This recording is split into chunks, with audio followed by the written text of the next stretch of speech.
In just a few weeks, it will be 5 years since I started this channel, and over those 5 years, I've made close to 600 videos, counting a few that YouTube decided to delete in their infinite wisdom. The majority of the videos have been about how Donald Trump lines up with the biblical Antichrist. He simply matches the descriptions given to us in the Bible about this figure of the last days. Often I would focus in on Trump's disregard for the truth, which was a known trait of his for decades before even getting involved in politics. As the former mayor of New York, Ed Koch, once said, "I wouldn't believe Donald Trump if his tongue were notarized." Many other videos dealt with how Trump simply needed to be glorified above other men, and even today, Trump gave us another example of that, as he quoted a pastor telling him that he is definitely the greatest president of all time.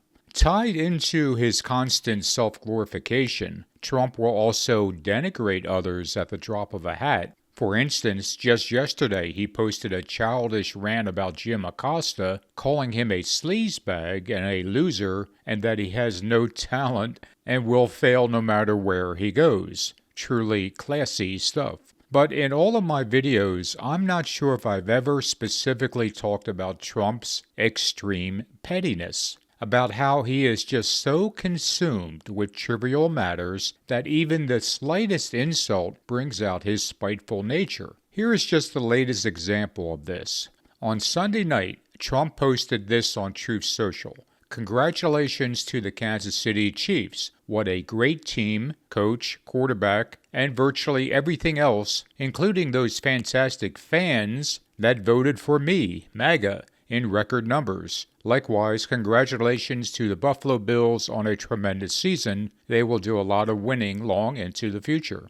Trump is, of course, making a point to congratulate the Chiefs because he perceives their fans as being huge Trump supporters. Perhaps the stadium being filled with red had something to do with that too. And indeed, the state of Missouri did overwhelmingly vote for Trump in the 2024 election, as he received more than 58% of the vote compared to just 40% for Harris. This resulted in Trump getting all 10 of Missouri's electoral votes. Trump also congratulated the Buffalo Bills for a great season, but didn't mention anything about how they voted since the state of New York voted overwhelmingly for Harris. But here's where it gets a bit interesting. There were two other teams that also played on Sunday. In that other game, the Philadelphia Eagles beat the Washington Commanders to send the Eagles to the Super Bowl against the Kansas City Chiefs. Yet there wasn't any congratulations for either of these two teams by Trump. Now, one reason is obvious, in that neither Philadelphia nor Washington, D.C. voted overwhelmingly for Trump. In fact, Philadelphia saw nearly 79% of the vote go to Harris, while in Washington, D.C., it was a whopping 90%. But there's also another reason that Trump deliberately didn't congratulate the Philadelphia Eagles. You see, Donald Trump and the Philadelphia Eagles have a bit of history. On February 4th, 2018, the Philadelphia Eagles beat the New England Patriots to win their first Super Bowl ever. In the days and weeks to come, the Eagles and their passionate fans celebrated with a huge parade and various other festivities. About 3 months later, on May 17th of 2018, then President Donald Trump invited the Eagles to the White House to be honored on June 5th.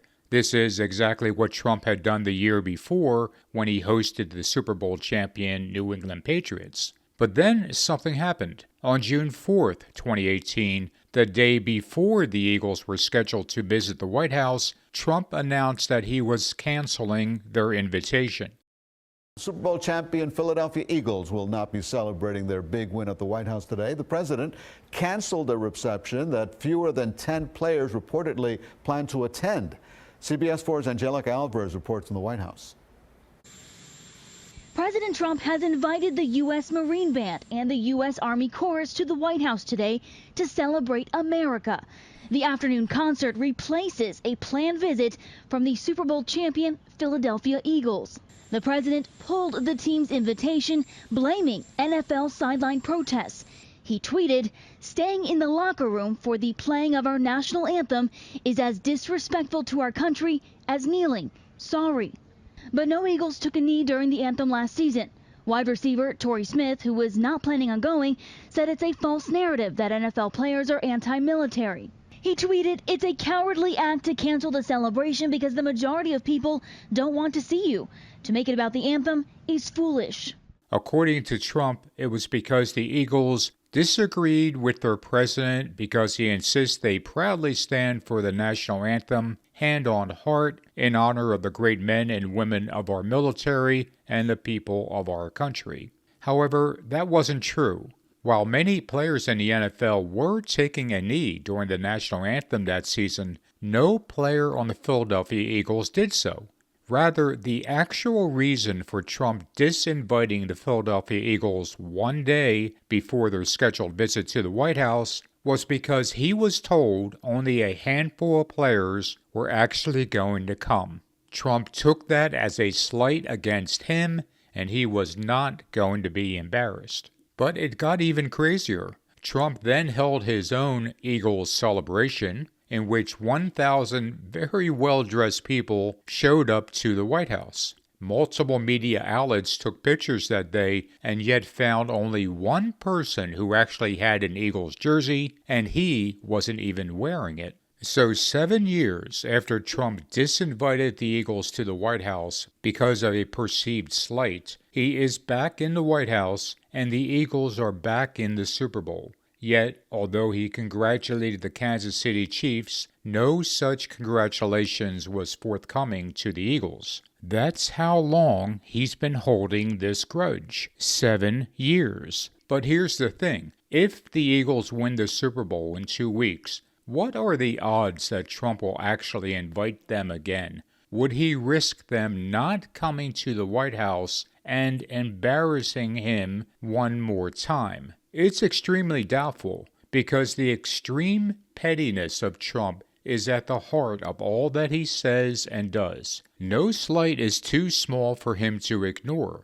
No person is too small for him to denigrate. And no rejection of him will be left unpunished, no matter how long it takes.